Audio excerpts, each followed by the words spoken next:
తాకట్లో ఉన్న మీ బంగారాన్ని విడిపించి ఆ రోజు ఆన్లైన్ రేటుకి కొంటాం. Sharma gold company. గ్రంథాలయాలు విజ్ఞాన భాండాగారాలు, సరస్వతి నిలయాలుగా చెప్పొచ్చు.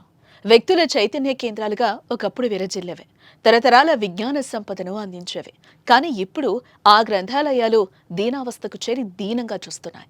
పాలకులు మరియు ఉన్నతాధికారుల నిర్లక్ష్యం గ్రంథాలయాలకు శాపంగా మారుతోంది. పల్నాడు జిల్లా వినుకొండ గ్రంథాలయం దీనస్థితిపై సుమన్ టీవీ స్పెషల్ స్టోరీ.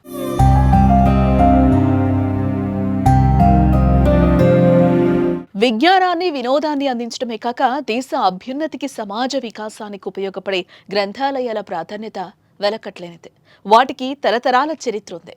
పూర్వకాలంలో రాజులు రాచరిక బంగ్లాలోనూ ప్రత్యేక గ్రంథాలయాలుండేవి. సాహితీ ప్రియులు తమ ఇళ్లలో ప్రత్యేకంగా ఒక చిన్న గదిని గ్రంథాలయంగా మార్చుకునేవారు.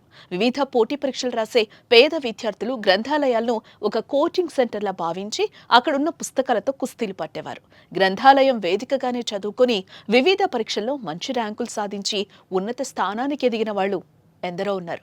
చరిత్రలో ఎంతో ప్రాముఖ్యత కలిగిన గ్రంథాలయాలు కాలం మారే కొద్దీ అభివృద్ధికి నోచుకోక దీనావస్థలో కొనసాగుతున్నాయి. అందుకు సాక్ష్యమే ఇప్పుడు మనం చూస్తున్న వినుకొండలేని ప్రభుత్వ శాఖ గ్రంథాలయం.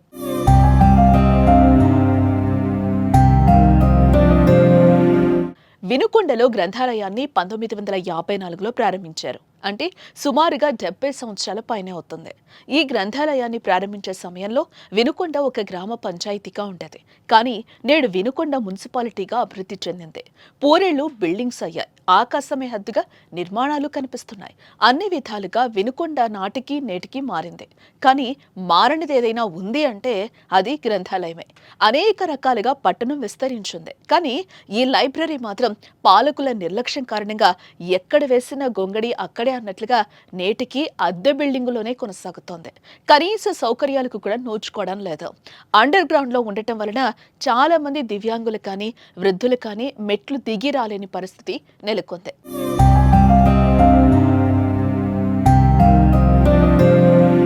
గ్రంథాలయం ఏర్పడ్డాక 15 సార్లు ఎమ్మెల్యే ఎలక్షన్ జరగగా 15 మంది ఎమ్మెల్యేలుగా గెలిచారు.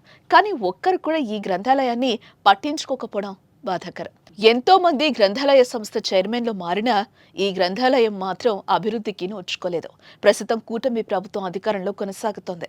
ప్రస్తుతం రాష్ట్ర గ్రంథాలయ సంస్థ చైర్మన్ గా ఉన్న గోనుగుంట్ల కోటేశ్వరరావు వినుకొండతో అత్యంత అవినాభావ సంబంధం ఉంది. వినుకొండ నియోజకవర్గ శాసనసభ్యులు జీవి ఆంజనేయులు ప్రభుత్వ చీఫ్ విప్గా కీలకమైన పదవిలో ఉన్నారు. వీరి హయాంలోనైనా లైబ్రరీ అభివృద్ధి జరగాలని స్థానిక పాఠకులు, ప్రజలు ఆకాంక్షను వ్యక్తం చేస్తున్నారు.